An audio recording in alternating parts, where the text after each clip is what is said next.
Hello everyone. আজকের ভিডিওতে আপনাদের সাথে শেয়ার করব এমন একটি অ্যাপস যা দিয়ে আপনাদের ছবির সাইজ সহজে কমিয়ে এবং বাড়িয়ে নিতে পারবেন। এমনকি অনেক সময় আমাদের অনলাইনে ছবি জমা দেওয়ার প্রয়োজন পড়ে। তখন অনলাইনে কিন্তু তারা একটা নির্দিষ্ট সাইজ উল্লেখ করে দেয়। ২ এমবি, ৪ এমবি, ৬ এমবি। সেই ক্ষেত্রে এই অ্যাপস দিয়ে আপনারা ওই ২ এমবি, ৪ এমবি, ৬ এমবি সাইজে করে নিতে পারবেন আপনাদের ছবিটি। চলুন দেখিয়ে দিই সহজেই কিভাবে করে নিবেন। চলে যাবেন আপনার ফোনের প্লে স্টোরে। সার্চ করবেন ফটো রিসাইজ অ্যাপ। মার্ক করা এই অ্যাপটি ইনস্টল করে ওপেন করে নেবেন। তারপর ট্যাপ করবেন সিলেক্ট ফটোস।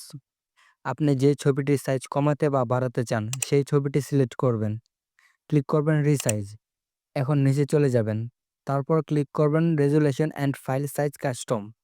এখান থেকে আপনি কমাতে চাইলে কেবিতে সিলেক্ট করবেন আর বাড়াতে চাইলে এমবিতে ক্লিক করবেন। আপনি কত এমবি রাখতে চান আপনার ছবি তা লিখে ওকেতে ক্লিক করবেন। এখন কিছু সময় অপেক্ষা। ছবি সেভ হয়ে যাবে আপনার গ্যালারিতে।